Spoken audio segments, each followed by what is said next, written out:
Hello दोस्तों, welcome back new video. अभी प्रधानमंत्री किसान सम्मान निधि योजना को लेकर के एक बड़ी खबर सामने आई है। दोस्तों, प्रधानमंत्री किसान सम्मान निधि योजना किसानों के लिए एक बड़ी राहत साबित हुई है। इस योजना के तहत हर साल किसानों को 6,000 रूपए की आर्थिक सहायता दी जाती है। इस योजना के तहत हर साल किसानों को 6,000 रूपए की आर्थिक सहायता दी जाती है ताकि वे खेती बाड़ी से जुड़ी जरूरतों को पूरा कर सकें। अब एक बार फिर किसानों के चेहरे पर खुशी आने वाली है, क्योंकि केंद्र सरकार जल्द ही पीएम किसान योजना की 21वीं किस्त जारी करने की तैयारी में है। दोस्तों, इस बार किसानों के खाते में 4,000 रूपए तक की राशि भेजी जाएगी। इस आर्थिक सहायता से किसानों को फसल की तैयारी, खाद बीज खरीदने और अन्य कृषि कार्यों में मदद मिलेगी। अगर आप पीएम किसान योजना से जुड़े हुए हैं और 21वीं किस्त का इंतजार कर रहे हैं तो आज ही आपका इंतजार खत्म होने वाला है। सरकार अगले कुछ ही दिनों में 21वीं किस्त जारी कर सकती है। केंद्र सरकार ने 21वीं किस्त की तैयारी लगभग पूरी कर ली है। लाभार्थी किसानों के आधार और बैंक विवरण की जांच का काम तेजी से किया जा रहा है ताकि भुगतान में किसी तरह की दिक्कत न हो। सरकार का उद्देश्य है कि देश के हर पात्र किसान तक आर्थिक सहायता सीधे उनके बैंक खाते में समय पर पहुंच सके। सभी जरूरी प्रक्रिया पूरी होने के बाद पीएम किसान योजना की 21वीं किस्त जल्द जारी की जाएगी। यहाँ पर आपकी जानकारी के लिए बताना चाहते हैं, 10 नवंबर तक किसानों के खाते में 21वीं किस्त की राशि भेज दी जाएगी। किसानों को सलाह दी गई है कि वे अपने आधार और बैंक खाते की जानकारी एक बार फिर से जांच लें ताकि राशि ट्रांसफर में कोई बाधा ना आए। वहीं दोस्तों, इस बार पीएम किसान योजना के तहत किसानों को 4,000 रूपए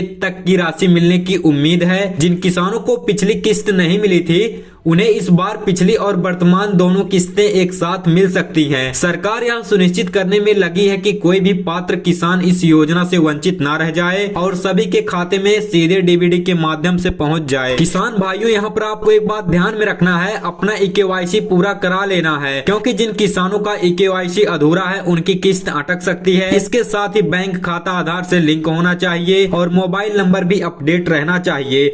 अगर किसान का नाम लाभार्थी सूची में दर्ज है तो उसे आगामी किस्त का लाभ मिलेगा, यानी कि आने वाली किस्त का लाभ मिलेगा। इसलिए सभी किसानों को अपने खाते और डॉक्यूमेंट को सही ढंग से अपडेट करा लेना चाहिए ताकि भुगतान प्रक्रिया में कोई रुकावट ना आए। दोस्तों, पीएम किसान योजना की 21वीं किस्त के लिए पात्रता की बात करें तो योजना का लाभ केवल भारत के उन किसानों को मिलेगा जिनके पास अधिकतम 2 हेक्टेयर तक की भूमि है। योजना का लाभ केवल भारत के उन किसानों को मिलेगा जिनके पास अधिकतम 2 हेक्टेयर तक की कृषि भूमि है। किसान का नाम पीएम किसान की लाभार्थी सूची में दर्ज होना चाहिए।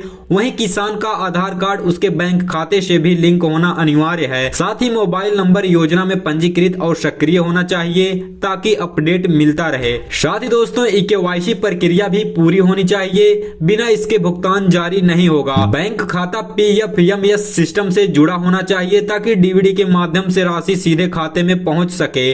किसान की जमीन उसके नाम पर होनी चाहिए। किसान की जमीन उसके नाम पर होनी चाहिए और राजस्व रिकॉर्ड यानी खसरा खतौनी में उसका नाम स्पष्ट रूप से दर्ज किया जाना चाहिए। किसान की जमीन उसके नाम पर होनी चाहिए और राजस्व रिकॉर्ड यानी खसरा खतौनी में उसका नाम स्पष्ट रूप से दर्ज होना चाहिए। दोस्तों, इस वीडियो में इतना ही। मिलूंगा आपसे नेक्स्ट वीडियो में, तब तक के लिए जय हिंद, वंदे मातरम।